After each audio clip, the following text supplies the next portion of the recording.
Hello and welcome to Nerdarchy for Nerds by Nerds. I'm Nerdicus Dave, and today I am joined by Julian Romano. Romano, yes. All right, cool. I always forget to ask beforehand. A smarter person would do that. And we've just been. It's just a jumble of letters that is pronounced one way or another. That's accurate. So yeah, I'm not wrong. If you'd be so kind to kind of introduce yourself and tell people a little bit about you and kind of what you do. Sure. I appeared on Nerdarchy a few weeks ago along with my other players and DM of the General Adventuring Company, which is a D&D vodcast in video and podcast format. Also, in my time, I'm a DM for hire that specializes in getting players into the game. Been running games for about 4 or 5 years at this point. Also, the producer of an audio series that's out now, an actor in New York City, which is to say I work a million jobs, and I never stop moving. But D&D is always a part of whatever I'm Nice. doing. As always, folks, in the description there are links to follow Julian around the web and stalk him in a good way and not creepy way. But it does seem like you're very busy. You got a lot of things going on. That's why I wanted to bring you guys back kind of individually and kind of delve into some of that other stuff. We've just been chatting for a little while before we went live here, just about life in general. I had to cut Julian off and be like, I guess it's time for us to go live. We were talking about having some nice generational differences discussion about which generation raised the following generation and how they grew up with or without technology. Good stuff. Good stuff. Well, conversations I like to have as someone who, got into Dungeons and Dragons fairly recently compared to so many people out there as part of this new generation that was brought on by shows like Dimension 20 and Critical Role, etc. It's nice talking with D&D about seen it change.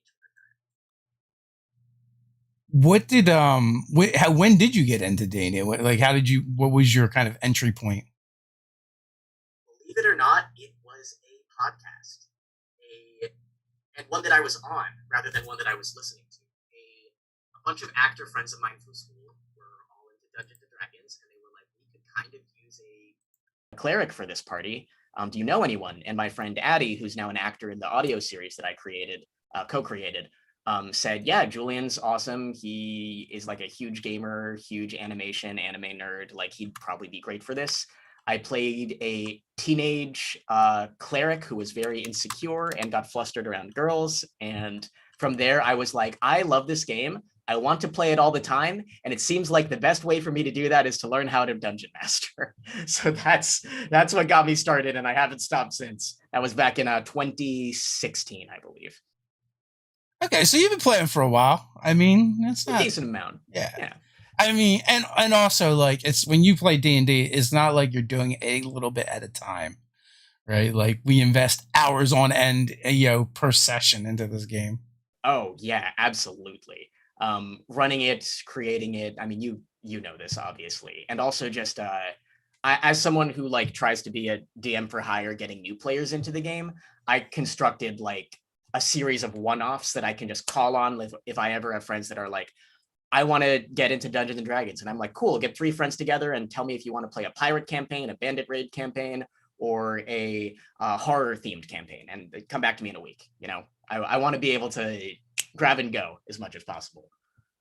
Oh yeah, I mean, that's a great idea to just have those in your back pocket anyway. I feel like if you play long enough and DM long enough, you generally have at least one shot ready to go for those impromptu games. Absolutely, yeah. And I know my system of prep, and it's usually fairly smooth at this point. I'm like, okay, like, what's the rough idea? What are like a few different monsters I could throw at them, and one human villain with some of the more interesting abilities, and we'll just put some stuff in between, Now, how did you get into pro DMing?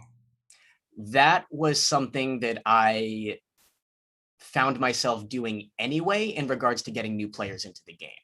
I spent 2019 working overseas at Universal Studios Japan in Osaka, which was a wonderful little acting performing gig. And it meant that we had a lot of downtime. It's not like there's any homework for acting for a full-time acting job. So we would go back to our little house, which was like a 200-person dormitory for all the English-speaking actors. and it was kind of the perfect opportunity to get everyone in the house into D&D. So as I was finishing my year up there, been playing D&D with a bunch of different coworkers all throughout the year, I was like, I want to get everyone in the house into D&D. So with like 3 different groups, I ran the same one-shots, and then I left. I came back to the States.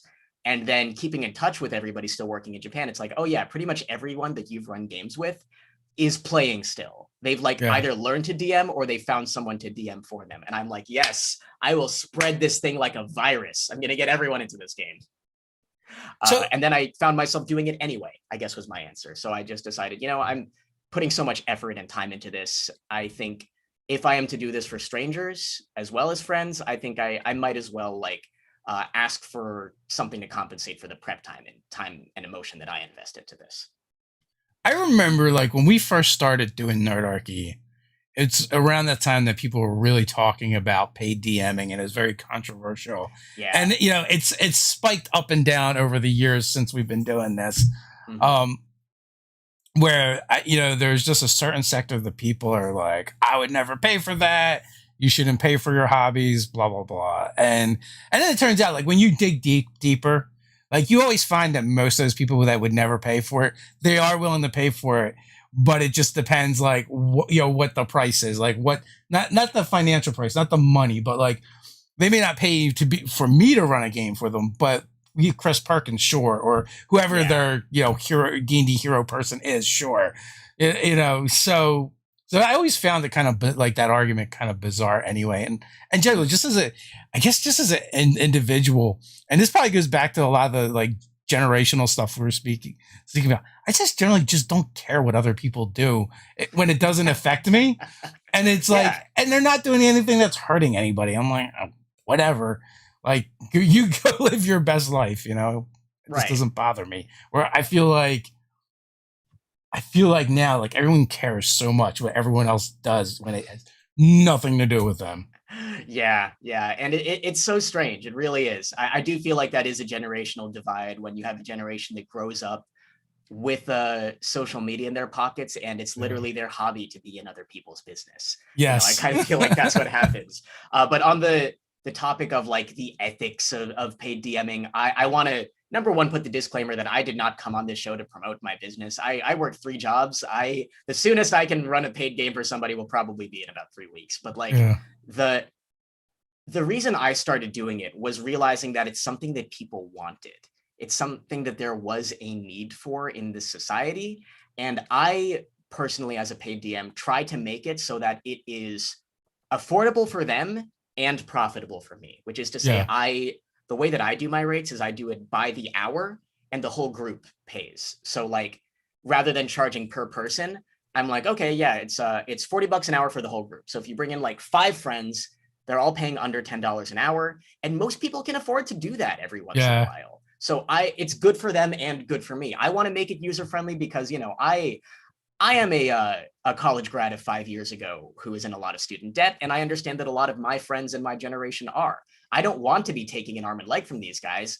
I want to have a paid commitment so that I can make time in my schedule and provide them a service. I actually had someone come up to me at the gym a couple weeks ago, and so my car has like the Nerdarchy logo and the Goblin Bomber on the hood. So they had looked up the website. And occasionally we'll have people come up to us just because they'll recognize us, or my car is very visible as far as Nerdarchy goes.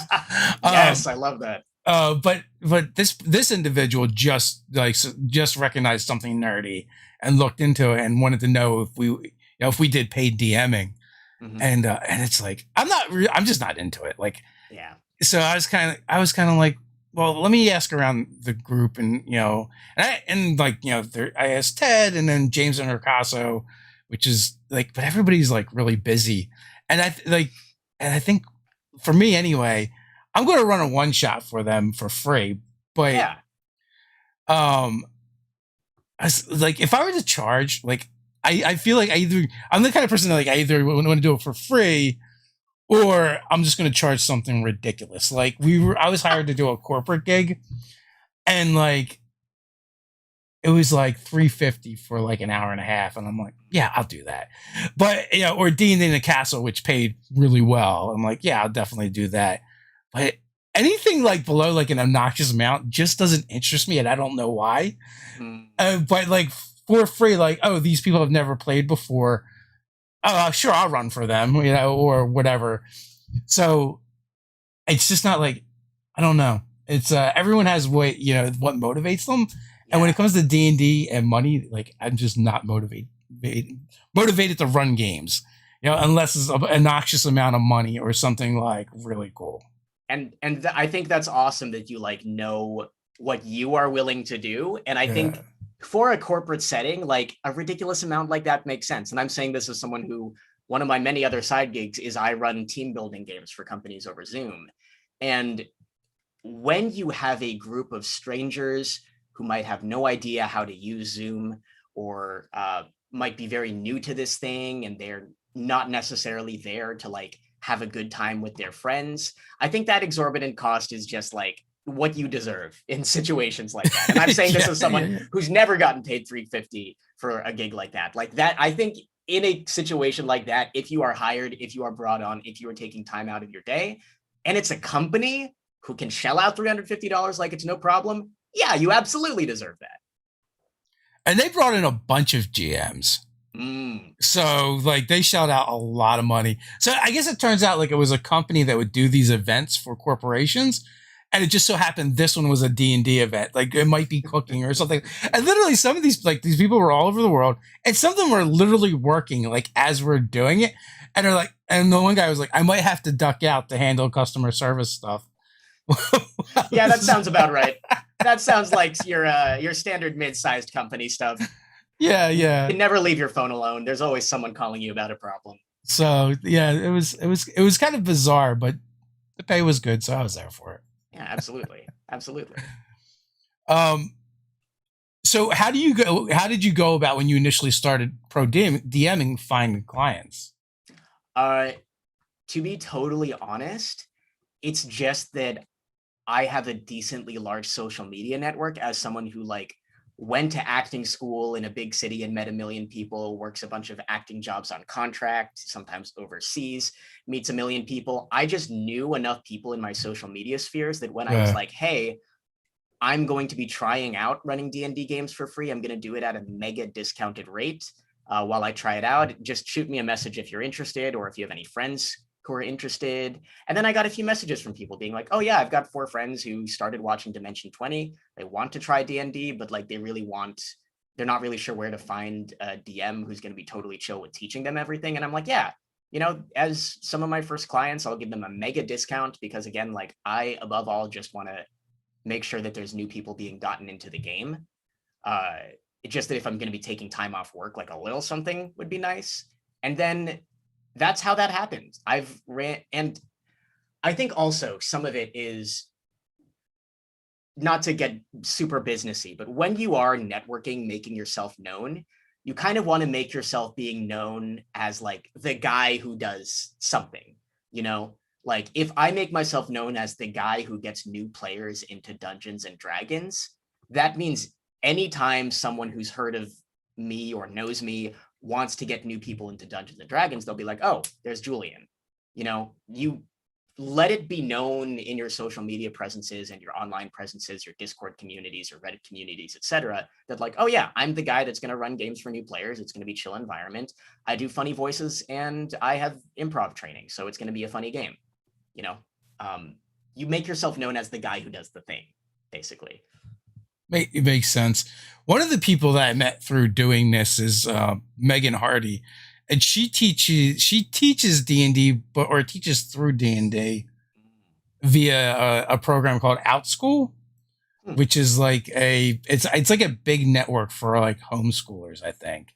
And cool. I think she was like one of the first ones to start doing it, and like her family was just in a bad spot. They needed money.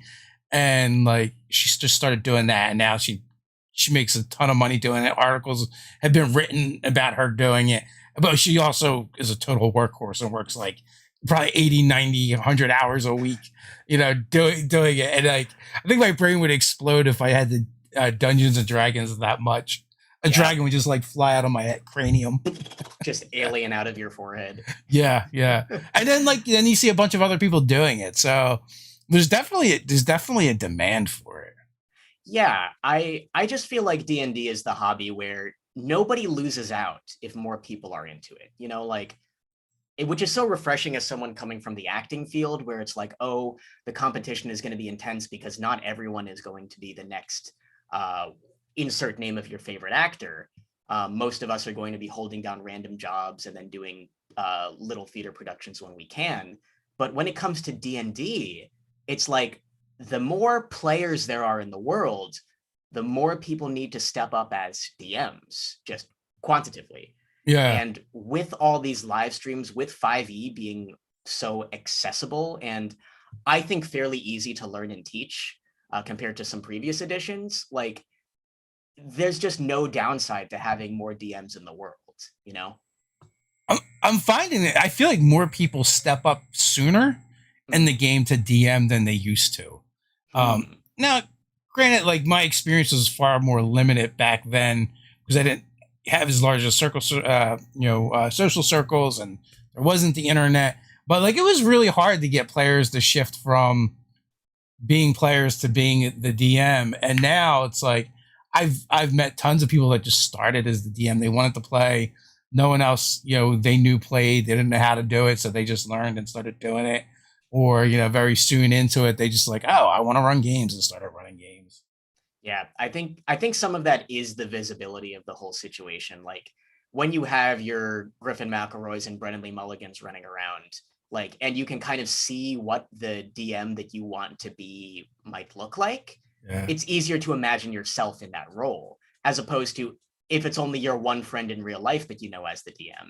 It's kind of harder to imagine yourself in that role because it's like, oh, that's what Dave does. We have Dave. As opposed to people being like, oh, I want to be the next insert name of your favorite DM, Deborah Ann Wool or whoever your favorite is. Yeah, you're definitely not starved for choices now. And even like now, like the last couple of D&D lives have all been celebrities.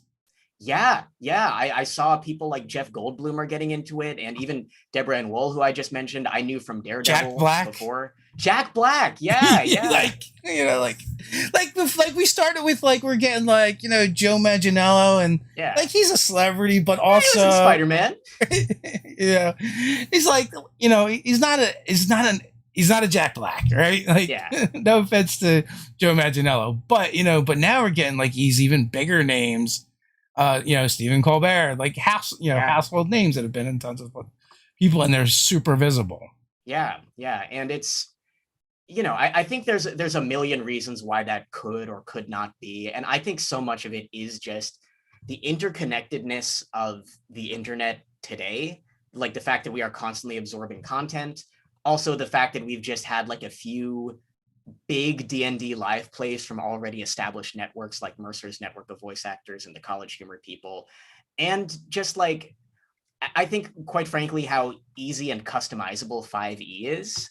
Like I found it to be, I know a lot of people like give me shit when I say 5e is like a simple system, but so much of 5e is just you build the character sheet, which you do with your player, and then you tell them to roll a d20 and add their corresponding ability modifier, and then sometimes combat happens and you can tell them what dice to roll for that if they're a new player. Like it's, other than the character creation process, which usually takes like 15-20 minutes per person if you do it quick enough, like it's a very easy system. 90% of the time you're just rolling a d20 and adding a number to it.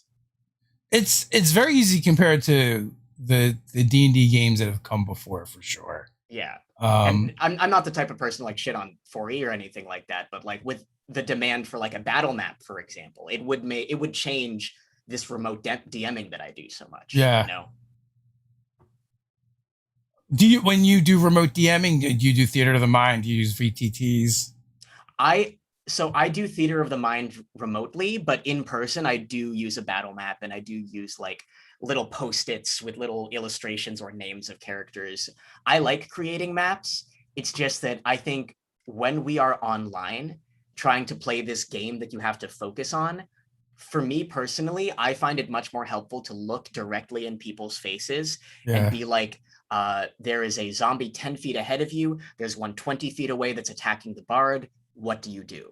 I just find that there's like a level of engagement you kind of have to compensate more when you're not like in the same room with everybody. So that's why I do theater of the mind, so I can talk directly to people and they're not like distracted by looking at the battle map as much. It's a little more for me to keep track of, but I don't mind it at all. Yeah, I mean, most of the stuff we do tends to be theater of the mind. Yeah. When we stream stuff as well, and even if we're not streaming, like, I don't know. I mean, because of 2020 and everyone kind of had to adapt. Like, I would use battle maps occasionally, like once per session, right? And some of them have VTT like features. Yeah. And more or less, I would just throw up a map and be like, here, this is what you guys see. And just so you have an idea where Ted would do. Sorry, you have a bird or something? My dog's barking at me. Yeah. Hey, buddy, you stay, okay? Good girl. I think she's hungry. She'll survive. It's fine. I fed her like 2 hours ago. It's dying. It's been hour 2. Ted would set up a separate camera in another computer and set up map his like terrain and minis and stuff. So like there's definitely a ton of different ways to do it. I feel like when I watch someone that's really good with a VT2, they remind me of someone like conducting an orchestra. Like they're using sound effects and Sirenscape and the maps and everything. And for me, like that's just a bit much. Yeah, I just don't find it necessary in a lot of cases. Like when I'm in person, I really love the feel of like unveiling the battle map and there being this big temple. But like online, I don't know, the immediate feedback is not the same. I just prefer to do it theater of the mind that way and whip out the battle map for the big encounters, if that makes sense. Once per session, maybe. Yeah. Also, sometimes too, like a VTT kind of takes away your ability to set the pace once the map's up. Whereas, like as a DM at the table, like you can choose to reveal it. The players can't like jump the gun with it. Yeah. Like I remember being in one game and it was like everyone grabbed their token at the same time and just went in a different direction.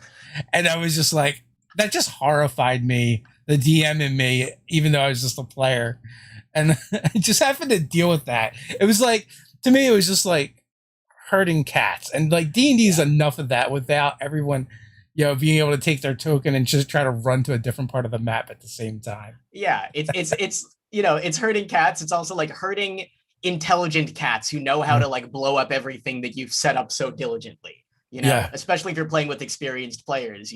Me as someone who does love to power building, I'm a little shameless about it. Like it's fun to make the things go boom as the player. And sometimes when I'm on the other side as the DM, I got to be like, okay, let's just make sure this happens at the right time, Or like you like just because you have line of sight on some of them, as a player, it just makes me want to peek around the corner, right? Like what's in that black spot. So that kind of takes me out of the other things that are happening in the game because I'm being distracted by, what I can't see. Yeah, you're like strategizing with a view that your character might not necessarily have. Your character probably can't see around the other side of the pillar, but on the map, unless your DM doesn't reveal parts of the map, unless you can literally see it, that's just something that... Well, no, that's what I mean. Some maps are like that, where like you will have obstructive views and on the map, but if you move your token, the view changes. So then I'm just kind of like, well, I want to move my token and see what's over there. I want to reveal the map. It's the video gamer in me. I want to like go around and like fill out the like little Metroid map. Yes, and that's what I kind of feel like. Yeah, I feel. So what are some of the other things you do? I mean, we've talked about the general adventuring company. You do acting, paid DMing. I know you got other links in the description as well for things that your projects you're involved with. I don't stop moving. But I think the big project that I've been working on right now is an audio show that I've been creating with a friend of mine that's still working in Japan today. We consider ourselves co-creators, co-writers of the whole thing. And it was inspired by a D&D game, one that I was running for him. This was his first campaign. And we take a trip to the Feywild, and I'm playing like some like soft piano music from Undertale from my computer as I'm like describing the trees. And he is just so inspired that he comes up with this idea of like teenage fairies coming of age and earning their fairy wings by climbing to the top of this tree that takes like a month to ascend the trunk on the inside. And he tells me this story idea, and I'm like, do you want to make it? Because like, yeah, obviously we're just two schmucks. We can't like have an animated show or a video game just like that. But we, because we were both in Japan at the time, have a house full of 200 actors who are bored. We can make an audio show out of this. So we wrote a script, 700 pages between the two of us over the course of about 9 months, and then recorded it towards the end of 2020. We got 8 episodes out of 30 out now. We've along the way managed to snag people from Avatar: The Last Airbender. We got Toph Beifong's voice actress, Michaela Jill Murphy, and also someone who appeared in Assassin's Creed Valhalla. And that has been the other big project in my life, because as someone who's been an actor and writer for years, this is the first time that I really have something of my own co-creation that is out in the world and people can just pick up and watch, if that makes sense. It does, absolutely. Any thoughts or desires to turn that into an RPG? Oh yeah, actually, we back when we had a little bit more free time, we considered I was going to run a game for 5 of our actors, taking place 100 years before the story of our audio show, where like the first test where fairies climbed the realm tree, like the very first time they try this thing. But I just have been so busy with all my other work that I haven't had time to sit down. But I created all their characters with them. I'm like, how do we reflavor 5e a little bit to make it so that you are all like fairies with elemental powers without like underpowering or overpowering any of you compared to one another. And I love doing that stuff. The video game build nerd in me like loves building things like that. Have you played with any other systems yet? I have. Fate Core and Honey Heist I've ran for the General Adventuring Company, and some bonus episodes that haven't been released yet. We're working on some Edge of the Empire stuff, which I'm really enjoying as a player. And Dungeon Crawl Classics is a game that I played one session of and really loved. Dungeon Crawl Classics, do you know anything about it? I do, but I have not played it. It's just like trying to take you back to the early days of tabletop where your character will die if you step on the wrong tile. But your character's all of like 5 hit points, but to compensate, you can have like 5 characters under your control at a time. Yeah. So it's like you'll be with your friends around the table and like trading characters back and forth and like having like a mini army that you're all controlling as they're all just getting one at a time like guillotined by swinging axes in the hallway. It's hilarious. It's really hilarious. If we can just get enough bodies under that guillotine, the rest of us can make it through. You joke, but I'm pretty sure that is how we solved the puzzle. Yeah. They call it. I don't know if that's like a standard part of the game. Mm-hmm. Or if that's a specific way of playing the game where they call it the funnel, and you get like 8 characters, and it's like at the end of the adventure, whichever character of yours that survived to the end, like that's your character for the campaign now. Yeah. We only played a few sessions of it, but we did that. That's what we did. One of my friends is got a game on GameFound right now that's being crowdfunded called Vast Grim. It's a horror sci-fi, and it's based off of Morkborg, which is kind of like Dungeon Crawl Classics, and it's in that it's a OSR style game, real simple rules, and it's like that. And your character could have anywhere from 1 to like 12 hit points when you start out. So that's kind of a good way to do those types of games, though. Our Fate Core one-off I ran like in a somewhat Aliens inspired setting, but I was also looking at this RPG called Mothership, which seemed like a little bit more in depth. Like very, very similar stuff. That's a really fun setting, that Dead Space like setting for the whole like sci-fi horror aspect of everything. Yeah, where everything's like kind of hopeless and really dark. And which isn't the type of game I want to play every single day, like for my sanity. But every once in a while, oh my god, it's so fun to be on the DM side of those games and freak your players out. Not to spoil our Fate Core one up, but there were definitely a few moments where Adam was like screaming, "What the fuck is going on?" And like it was a good time. Nice. His character always had a toothpick in his mouth, and he took it out every time he was like gonna say something serious or was shocked by something. He'd be like, Yeah. "Mother of God," and it became a running joke because he was doing it so much. Yeah, Probably yeah, did yeah. it 8 times over the course of our session. So I live for that. I live for discovering the running gag as an improviser. Yeah, well, I mean, it's a ton of fun, and like, I think it's something that most groups find at some point or another. Yeah, absolutely. And as someone who like has improv comedy training and actually has an improv comedy degree, it's a real thing. From the Upright Citizens Brigade, which is sadly closed, their New York location. But so much of improv is just like dicking around until somebody does something really weird. And then all the other players are like, wait, what did you just say? And then that's the joke for the entire scene. And you just run off of that energy. And that happens so much in like D&D games. If your character like always spits on enemies after they KO them, and they just establish that habit, that's going to become hilarious once like people start like subverting that in some way. yeah, I can just imagine the jokes that'll come out of that. Yeah, absolutely. And a D&D kind of like, it helps us tap into that inner child, which leads to inner childishness.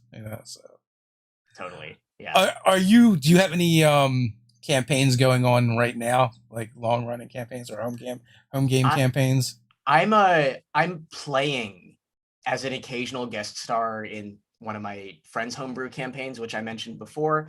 I am actually looking to have a little bit less hours spent on my on the many jobs that I work, so that I can spend time running a campaign again, because it's been about 6 months since we put like a hiatus on the last campaign I was running, because one of our players was touring for some acting work.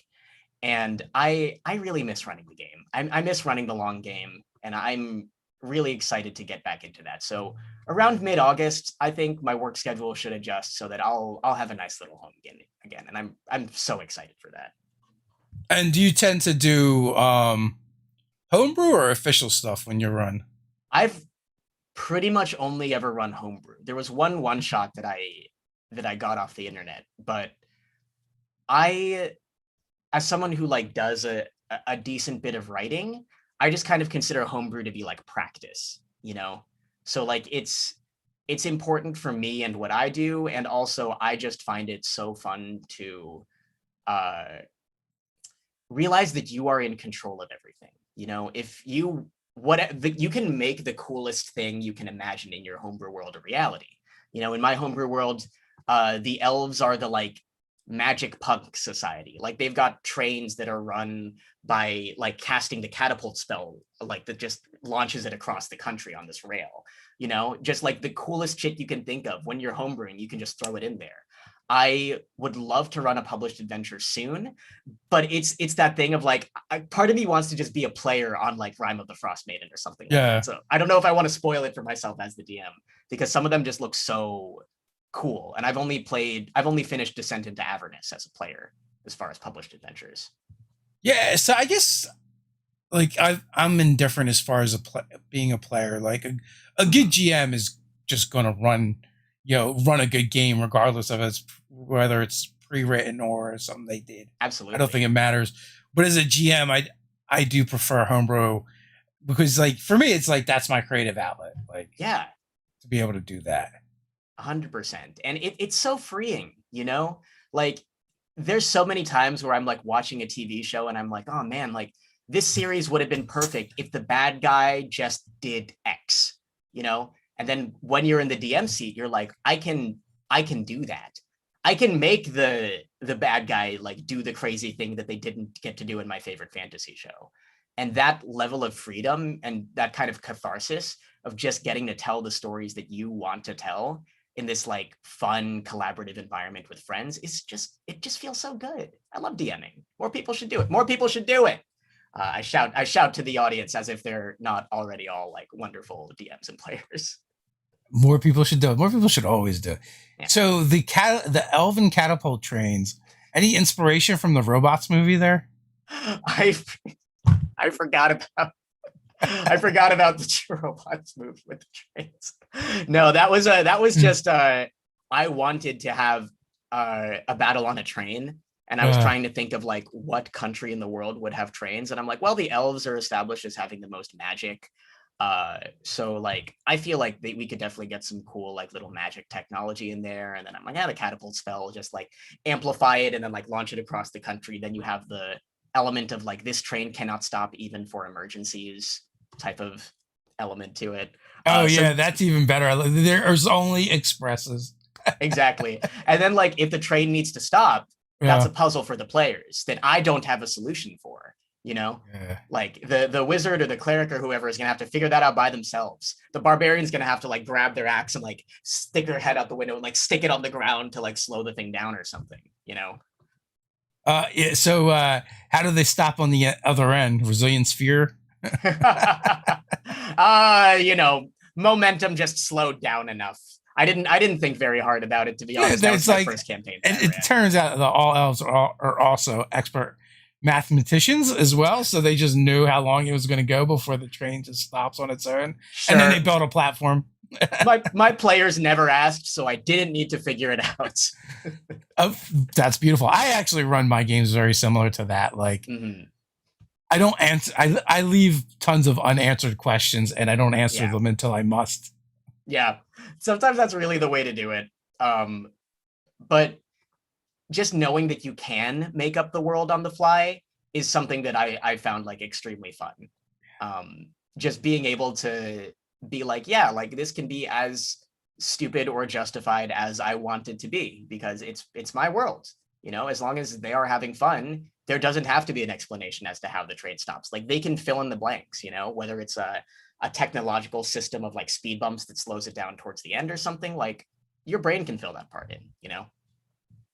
It's funny, like all the things that GMs kind of feel like they need to answer the questions to, and that it never comes up. Like I remember there's been times where I had a player not show up, so I'm like, in my mind, I came up with a reason why their character wasn't going to be involved, but I forgot to implement it, and none of the other players even asked. Oh yeah, like so this idea that you need this story continuality, to have a good game is. It's like it's in your head, right? It's non-existent. Like the other players don't care. I find for the most part, they're just happy to be playing. Yeah, and I think that's a misconception we have with a lot of like film and video game criticism that's very nitpicky. It's like, oh, like I don't understand this plot hole, or like how did this person get back in time when this is this? For D&D, like you don't have a crowd of millions of people watching your thing most of the time to ask the questions like that, and your players can fill in the blanks by themselves. If a player has to miss a session and their character is just absent from part of the dungeon, by the time they get back, their player could just be like, oh yeah, I was scouting back the other way. It doesn't have to be like a big crazy explanation, especially when you have moving pieces like that. And also I found nothing like that used to kill so many of our games when we were like, we need to absolutely explain everything. So and so can't make it, so we're not going to game. I just got to a point where I was like, I want a game, and if I have X amount of players, we're gaming, and we'll figure out why their character is not in the scenes, or maybe we won't at all, and we'll just ignore it. So. One of the proudest campaign ideas I've ever had as a DM was born from one or two players having to regularly miss sessions, because just to like sum it up very briefly, like the main party of 4 gets to the magician's city, which is this city that like the best wizards in the world and sorcerers are all like training at to practice their craft. And one of the characters was like a 12-year-old wizard, so like naturally I'm like, oh yeah, he's going to like go to a magic school and like learn how to like be a proper wizard, a little bit less Hogwarts and a little bit more like ancient magic type of feel. And I was kind of like, this character is probably going to have a session or two in that school. Why doesn't everybody just end up creating their own like secondary school children characters? Oh yeah. So everyone throughout the campaign, depending on if the main party couldn't all make it, we would run a school session where like whoever was there would just have like a school episode. Nice. And then at the end of that arc, I designed a dungeon where the school characters and the main party would be working together in the same dungeon to like, they were mostly separated except for the final battle, but they would be like activating switches for the other group to progress, like very video gamey like that. And the ending to that arc was like so satisfying for me. I was like, if the campaign has to end here, I'm just so happy as a GM that like I got to see my players try out two completely separate characters, and they were switching between them seamlessly because they spent so much time in them that this switching back and forth dungeon wasn't an issue to them. And I was so happy about that. So happy. That was super clever. That was a great idea. I played in another group. They would do a cursed gem. So whoever wasn't there just gets sucked into the gem. You know, so like the running joke was every time you got sucked in, you emptied your pocket for pocket lint, and you know the people that were whoever was trapped at the time were working on building pocket lint furniture. Oh my god, I love that. Just the one random rule of physics there. Yeah. Oh, that's so good, and that's so convenient. You know, sometimes depending on the tone of the campaign, you don't need more than that. You don't need more than a gem that sucks out a player for a session. There was another game where, you know, it was just for one player. So one player had this magic amulet that the other player's character was trapped in, and it would just spit him out occasionally or suck them back in occasionally.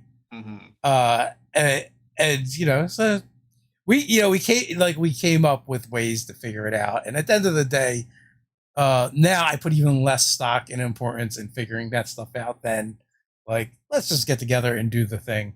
Yeah, totally. Like, I've managed to skirt by so many sessions with like sufficient but minimal prep. You know, before every session, I always try to have like 3 monsters that I could throw at the players, and a few ideas for dungeon layout, not necessarily big puzzles that they just have to figure out by themselves. And usually the players fill in the gaps the rest of the way, especially me, who's playing with a lot of actors all the time. Half the time they just want to like be dicking around in their funny voices, you know? I don't need to like design like a 4-step chamber or anything like that, unless I really want that for the session.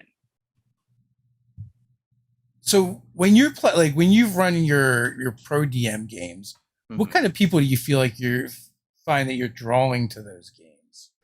It's usually like college students or recently graduated college students who are just now watching Dungeons and Dragons live plays. And they want to start, but they don't know how. Like, it's kind of intimidating for them. So I try to make it a super patient process of me like creating the character sheet with them and asking them like, what type of character do you want to play? And I'm going to figure out the way to make it the most fun for you. You know, I want to make sure that your character is good, and I want to make sure that you have fun playing them, because I think that a lot of people who are getting into D&D now are kind of in it for the power fantasy a little bit. They want to be the hero of their own personal story, not necessarily the person who saves the world, but they just want to have a slew of cool moments amidst like the humdrum of their everyday life. And I think D&D just steps in to provide that. As the real world becomes more and more depressing. I've been playing a lot of D&D recently, and maybe it's because of everything that's going on. But do you still find yourself drawing more from the kind of actor theater community, or is it more widespread, more diverse than that? It's been a mix, actually. Like the first ever clients that I had as an official DM'd business were like a group of 4 friends that a friend of mine who was at MIT knew. So like these were kids that like had some like writing and maybe theatrical experience, but it wasn't like their primary thing. And that was one of my favorite games that I've ever played, because they somehow all managed to pick either elves, half elves, or Eladrin, like some elf variant. So even though I was only running 3 games for them, I was like, okay, like let's turn this little one-off into instead of just a mission to claim this treasure, let's make it so that you're trying to get the Elf King's crown back from some bandits that stole it from. And then, just had a nice little 2-off there. And to my knowledge, those were not even like the theater kids that I usually play with, but it was still one of my favorite sessions because of like the eagerness and like excitement about playing D&D for the first time. It's varied, to answer your question. I know that I kind of went off on a tangent there. Yeah, so the question, more or less. So Doug runs the website for us, and like one of the games he was running for a while was this Spelljammer game, and like his players got the most excited about hiring new crew members for their Spelljammer, going over the contracts, and outfitting the new staterooms for said new hires. And like, because like it was a bunch of people that had jobs that were maybe not the most fulfilling of jobs, but like to them, like the real fantasy was like owning your own business and hiring people and be able to shop for whatever you wanted.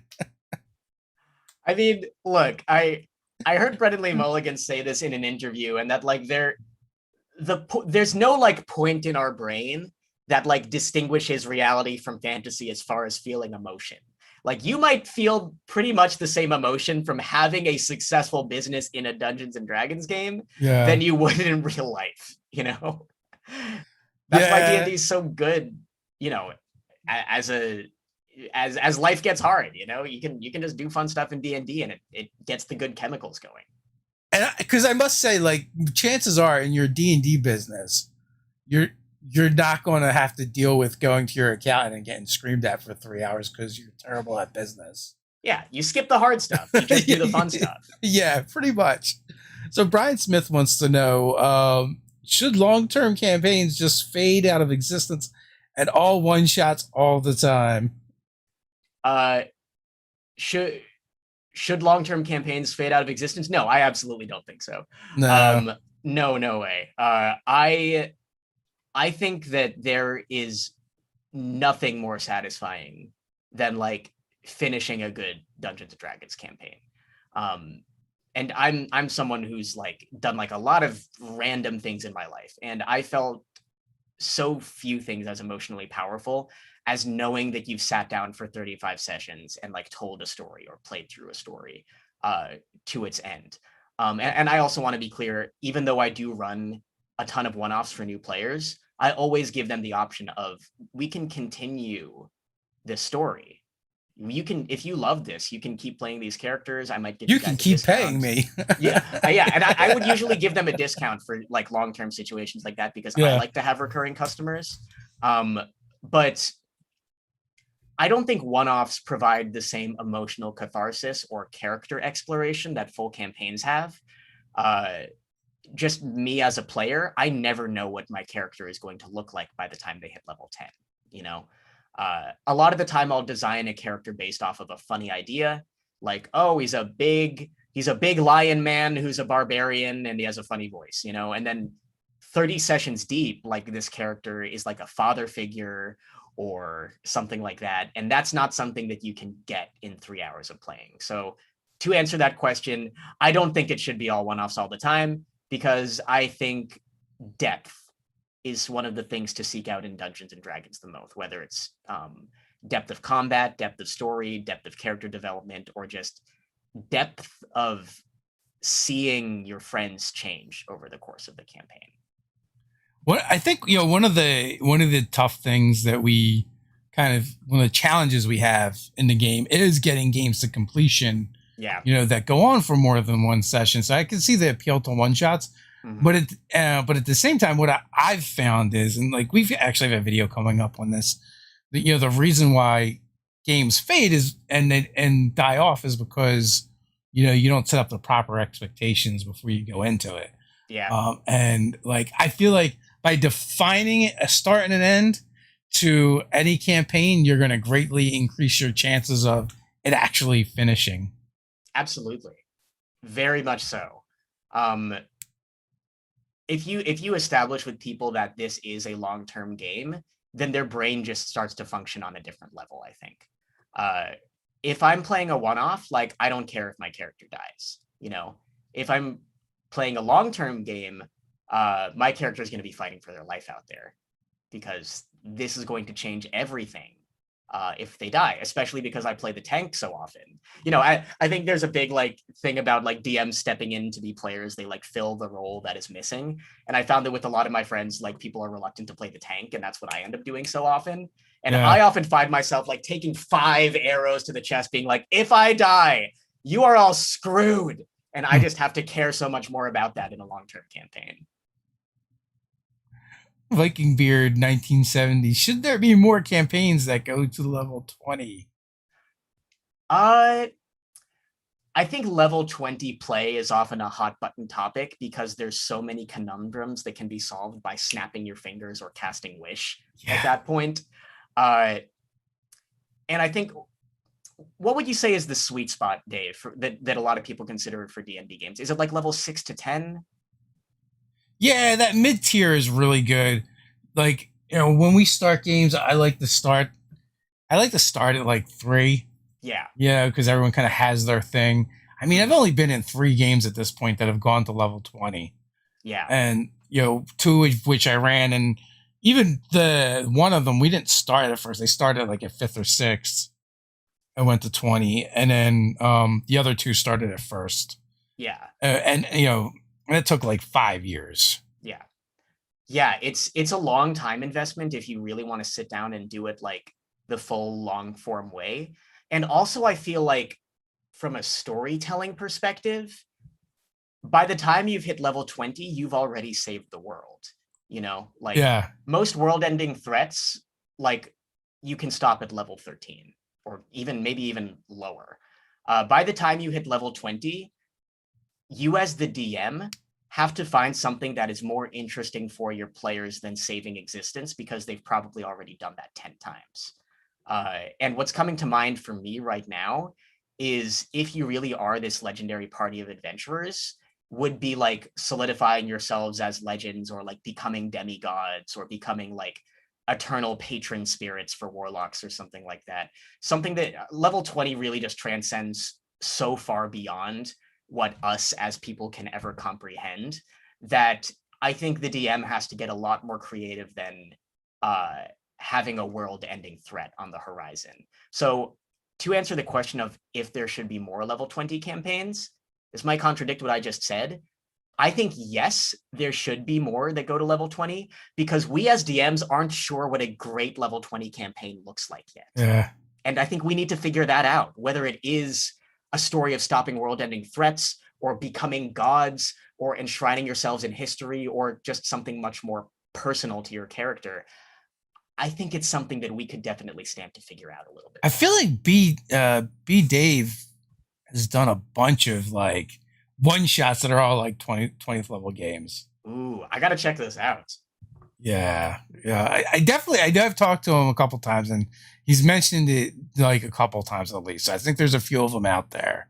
What were his thoughts, if I might ask, on like how to make a level 20 campaign like interesting beyond saving the world, saving the universe? I don't think we delve that deep into it. I just know that he had mentioned it, and like he liked to do that. Gotcha. Now James Intricasso has a level 20 adventure on the DM's Guild called Invasion of the Planet of the Tarrasque. And God, that's a nightmare scenario. I love it. That is a level 20 adventure right there. Yeah, that is a level 20 adventure. So like, you know, so he ran it at Gamehole Con for us as a one-shot.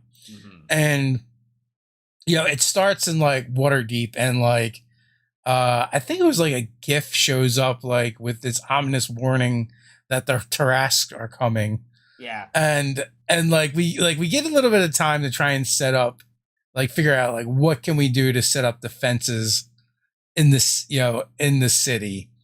And then like the gates open, and like 3 Tarrasque come through, and we have to fight Tarrasque, which, you know, in 5e Tarrasques are a very overrated monster. Yeah. Maybe it shouldn't have been in the first monster manual. Right. And they don't even do magical damage, right? So it's like, yeah, it's weird.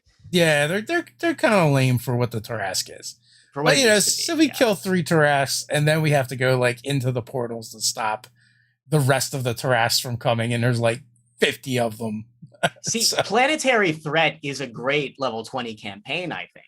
yeah. Planet of Tarrasques invokes immediate fear and also kind of like immediately gets your brain going of like, how many of them can I banish? Will that do anything? Will that buy us enough time? That's interesting. But Yeah. then I think the question becomes like, do you want your Dungeons and Dragons campaign to become cosmic? You know, like, do I want Yes. this to be a Lord of the Rings story, or do I want this to be a Green Lantern Corps story? Because Planet of the Tarrasque feels like a Green Lantern Corps story, which is awesome. I feel like 5e though is so much closer to Green Lantern Corps than it is to Lord of the Rings at this point, right? Yeah, it started with the Gits, didn't it? Like all of these alien conflicts But not among even all that, of like the them. personal power of the characters in Yeah. 5e. Yeah, they're so much more powerful. Like in earlier editions, it was really more about the gear you acquired and Mm, things of that nature. Where in 5e, it's like you're pretty self-contained. Gear will make you better, but even without it, like yeah. it is the first edition where I'll run higher level games and not even give them anything but starting equipment. And Yeah. they're not really that far behind where they would be. Where in like third edition, like you had magic item slots all over your body, and it Yep. was expected that you would fill them, and you have the appropriate magic items to the appropriate. It just felt like at a certain point you could just send your gear out to do the adventuring for you. Yeah, it's the power fantasy aspect of it, I really Yeah. think. And not even like power fantasy, like I want to rule the world, but I think the I want to be a hero fantasy has like really been played up recently in a lot of like D&D live plays. And I think that really has changed the flavor of a lot of games where it's less about like, we are going to be grittily crawling our way through the dungeon to more like, Yeah. I'm going to become a superhero. Yeah, and also like the story, like and the stories aren't always like world ending or world shattering. Yeah. Sometimes it's more slice of life. Mm-hmm. But it's like any good like series, right? Or even movies. Like you need that tension, that drama, whatever that is. But like that's not the main thing for like a good series. It's Yeah. more about like the interpersonal relationships between the characters Mm-hmm.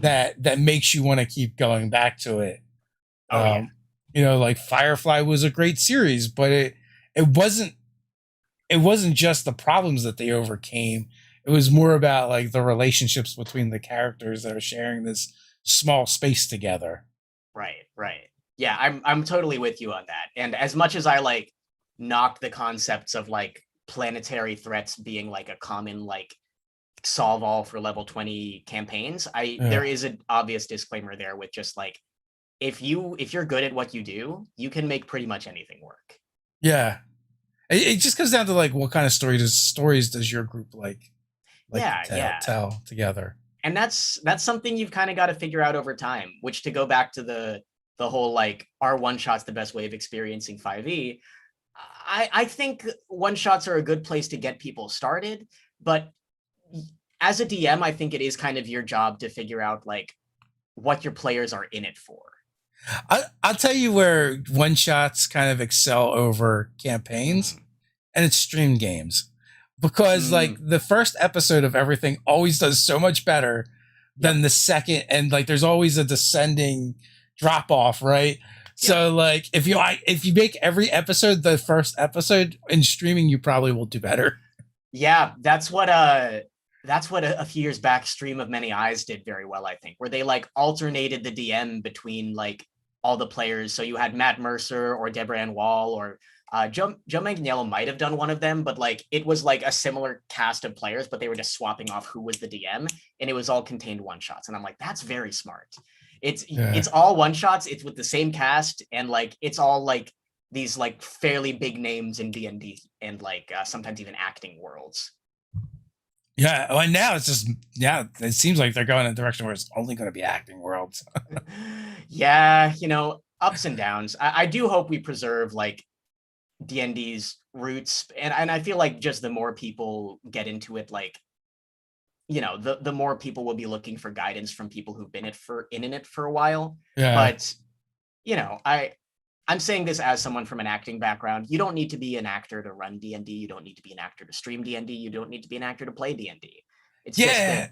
that, yeah. I think we were having a conversation about it, and you know what? I didn't articulate very well why it kind of bothered me that they went in that direction, and that's it. Like it's like, yeah, but like, is it more entertaining? Yes. Will it expose more people to it? Yes. But will it put some people off where they're like, oh, this is what we have to do to play the game, Yeah. and this is how you do it? Yeah, your I guess that's characters my don't have concern. to be doing like crazy voices or battle screams. Like all it takes is like if you're playing the barbarian, like Rothnar lets out this piercing scream and then runs at the mind flayer. You know, you don't need to like have this intense acting moment and then do it. You know, Yeah. that's if that's not your game, that's not your game. You're not any worse off for it. And you know, I've seen all types at the same table, right? yeah, And it works just fine, right? Like I don't think anyone loses out. He loses out because not everyone isn't like at peak performance, you know, trying to role play their characters. And you know, and I like the fact that there's room in the hobby for different ways of enjoying the game. absolutely. Yeah, and there should really be as many types of DMs as there are for types of players, you know. Some players want to have the crazy acting moments and some of them want to like sit down and solve things together. Some want both. So I was reading one of the comments, good times, bad times. I bought my neighborhood kid the boxed essential for his birthday to the other day, and he knew what it was and seemed excited about it. And that is like one of the great things is like the brand recognition of the game is so huge now. Yeah, and it's so interesting. Like in my New York City tour guide job, I meet like 20 different people every single day. And sometimes, especially for the superhero tour of New York, which is one that I do, I talk about like all the movies that have shot here. I'll mention like, yeah, like I'm a big nerd, like I run D&D, like I do this. The amount of like faces that light up when I say that, especially from teenagers nowadays, like I can almost always tell when someone is about to get excited when I say that, which it's so strange, you know, like seeing how the public perception has changed over the years and seeing the changes that's brought with it. It just makes me think of Office Space. Say, I believe you would get your ass kicked back in my day. yeah. Times have changed. It's like, I don't know, like so many.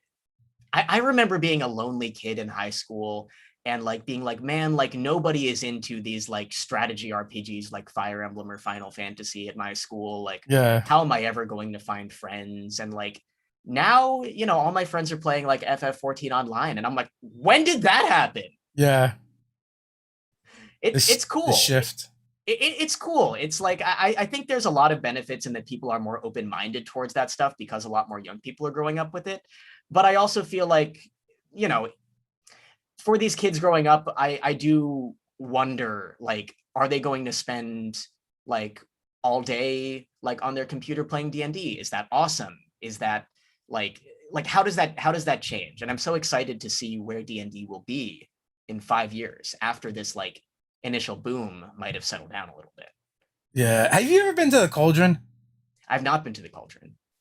So we had gone because they were trying to do like they were partnered up with a group that was trying to like stream D&D games out of there and do events and make it like a live D&D show. This was like just before the end times. So we had gone out and connected with those people, and it was really fun and a cool concept, and it's just a really neat kind of bar where like I guess you rent wands when you go there, and like you can touch different things with the wand, and like different things will happen. But also there's a big tree in the center of the bar that also has taps, and you could use your wands to activate the taps to get your beer as well. And you know, and obviously the wands were probably they're connected to like a credit card or something. Sure, and it would just bill you. So and apparently there's only like 6 or 7 of them in the world, and one of them happens to be there in New York. Yeah, I just did a quick Google of it. It looks very cool. I'm sure you're going to meet like a ton of interesting, like-minded people in places like that. And I'm glad that there are social scenes for all these awesome. It was really cool. Like the night we went, they had the D&D thing going on upstairs and drag queen trivia going on downstairs while everything else was going on. What a mix! What a mix! But a lot of my friends who are drag queens are huge nerds, so I'm not surprised by There's that. a D&D drag queen show. Like, we were talking, like, when we were going to do the convention, that was one of the things we were talking about possibly having. Oh my God, that's amazing. I can only, like, you know how drag queens have all these, like, sexual pun-based names? I can only imagine, like, there's a million you could do for, like, Dungeons and Dragons themed drag queens. Like, oh my God. Well, like I said, I'm pretty sure like there's a stream somewhere or whatever. That's that is one of the downsides to the popularity is like everyone wants to stream their game now. Yeah. And like there's just so much content out there. Like there's no way you can do it. And I love that. I love that, like, with podcasting, people have an opportunity to like make their voices heard, even if it's like just to the 50 people back home. Yeah. But I think it does put a lot of pressure on people getting started. Yeah. You know, like even us at TGAC, like we are able to continue because we're all like pretty chill about like, yeah, you know, like if we get seen, we get seen. If not, like, you know, we're doing this for the love of it. Yeah. But I had you guys on. I kept forgetting that you guys were like brand new, just because you guys had such like great chemistry together. Yeah, like we talked about when Adam was on. We did play a seven session game before then, just to like feel out our chemistry, and also like for the main campaign, give feedback on what type of character we would want everyone to play. I think I mentioned this before, but you know, Maddie, who was on a few days ago, like in the 7-off session, like played this like Disney princess character with the French accent who was like soft and wide-eyed and intelligent. And then we're all like, Maddie, like you are an incredibly chaotic and loud individual, and we love you for it. We'd love to see you play someone where you like can just like take all restraints off and be like absolutely crazy. You need to be this. What was the movie? With the squirrel with the caffeine. Oh yeah, in Over the Hedge. No, I don't think it was. It wasn't Over the Hedge. It was a different one that didn't do nearly as well. Oh, okay. It was with Red Riding Hood. Hoodwinked. Yes. God, sometimes I feel like I'm the only one who remembered Hoodwinked. You like pulled me out of the alternate dimension there. I'm like, okay, I'm not the only person who remembers. Yeah. No, Maddie's great. I'm like, Maddie, you're making me dizzy just sitting here watching you. I have almost become desensitized to all the random shrieks that Maddie does, like during our warm-ups and during the games. And then every once in a while, I'm just reminded, like, she's like a shark. She doesn't stop moving.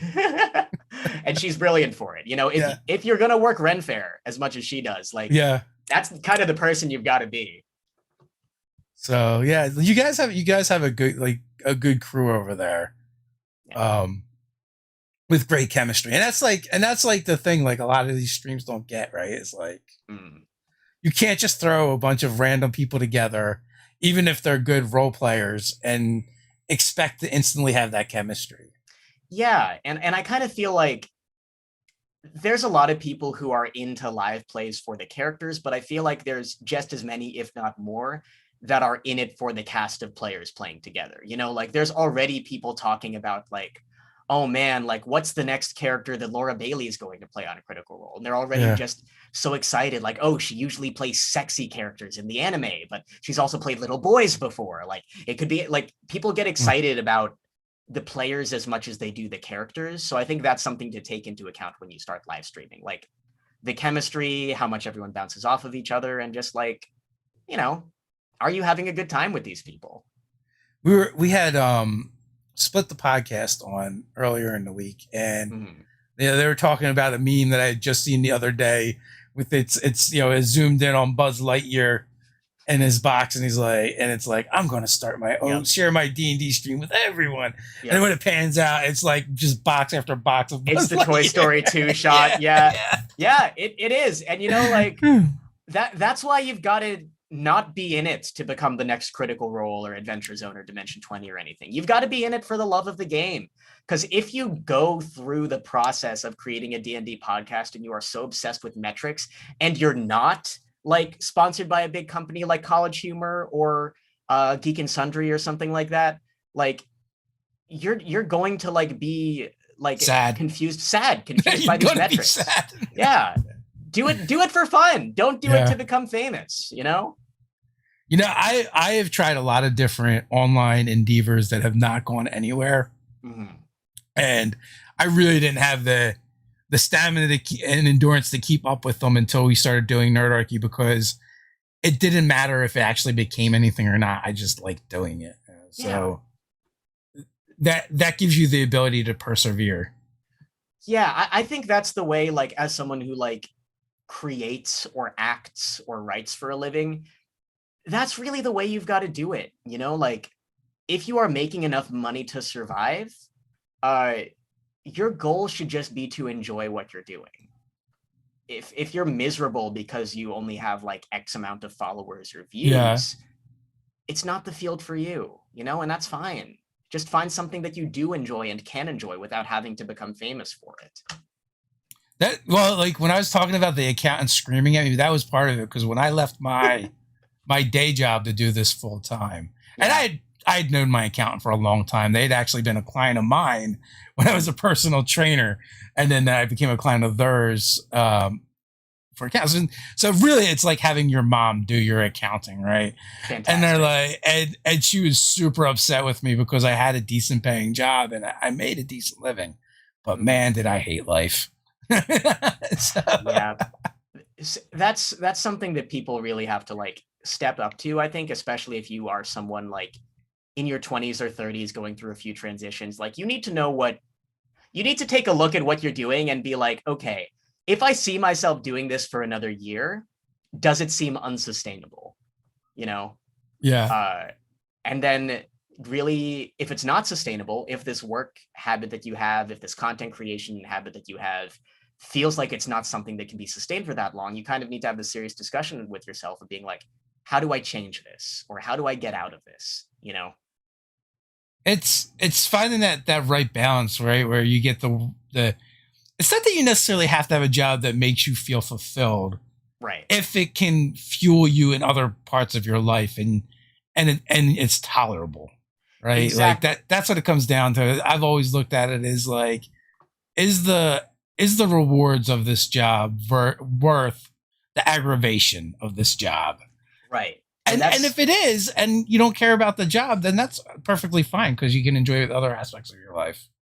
Exactly. Yeah. Like that was something I was so worried about when I started doing paid DM stuff. And even when I went to acting school, I was like, will I still enjoy D&D? Will I still enjoy movies? Yeah. If this is something that I have to do for a living. And for me, that it happened to still be yes. I appreciate these things on a deeper level now. But there are some hobbies that I do that, like, I love fighting games. I never want to be a pro fighting game player. You know, I just feel like that would take so much of the fun out of it for me to like have that type of pressure on me. Like, and in the US, we're like obsessed with monetizing everything. Yeah, and like it's exhausting after a certain point. Like it's something that's so contradictory for me to say as someone who like kind of has to be in the public eye to some extent in order for my audio show and TGAC to like be seen by people. But you've got to have hobbies that you do for you. Yeah. It's so important, whether it's D&D or something else. Even like even if you're monetizing your D&D or trying to, like, that's always I say to people, you should really just still have some part of it that is just for you and your friends, so you can enjoy it away from it. But it's a trap, like, right? Like, because I've been there and I've done it, and I know, like, you start doing it and you're like, oh, but we're doing the thing, so it's content. It should be content. And sometimes you can just be like, nope, this part of it isn't. Yeah. And sometimes it takes like a few months of like putting yourself in the content creator like bubble before being like, I don't want this. You know, like a lot of these professional YouTubers who like have cameras on them all the time are kind of miserable. You know, like, yes, they're not doing anything other than living life, but it means they're never away from work, you know? Yeah. I think it's worse with Twitch, because like, or I guess like we have YouTube Live now, but it just seems like there's definitely way more Twitch fails where they're live and they don't realize they're live, or they just have meltdowns. Yeah, it's crazy to be on camera that much. Yeah. And like even us talking right now, like I'm having a great time. We'd probably be talking about the same stuff we're talking about now. But like if you and I were to like grab lunch or grab a drink somewhere, like we would be talking in like a different way than we are now. Like we so much of our lives are performance, like all the world's a stage and all that. And now sometimes you just can't turn the camera off. It gets hard. It's like it becomes a drug. Yeah. Those little serotonin rushes when you get all the likes on everything. I think that's fine, because I believe that internet and social media is a tool above all else before it is like any sort of like danger on society. Like if you know how to use it, that's fine. You just have to understand your relationship with it and be honest about like, okay, I'm going to be on my phone for like a half hour this morning, and then I'm going to do shit that like is actually important to me. I was talking to like one of the folks I game with. Like we were talking about TikTok, and she's like, yeah, I set a thing on my phone that after an hour it cuts me off. So I'm like, that's probably a good idea for a lot of things in life. It is. TikTok is really like what Facebook Watch tried to be. TikTok is a never-ending stream of videos that are catered exactly to your interest. Yeah. It's kind of scary that we've hit that level. But at the same time, I open TikTok and it's all Dungeons and Dragons content, and I'm so happy. It's like, here's how you deal like 400 falling damage in one turn. I'm like, yes, give that to me. And then there's this TikTok that's been going around recently where a guy is like, yeah, if you like summon animal and you can like summon a cow on top of someone's like space. Meteor swarm, yeah. Yeah. It's then there all the debates over like, oh, you can't summon it into an occupied space and like this. It's I love the discussions like that I see on TikTok, but I also have to be aware of like, this is content created specifically to my brain. So I'm using the app the most and making them the most money. I need to be aware of that whenever I open my phone. Yeah, it's brutal in that regards.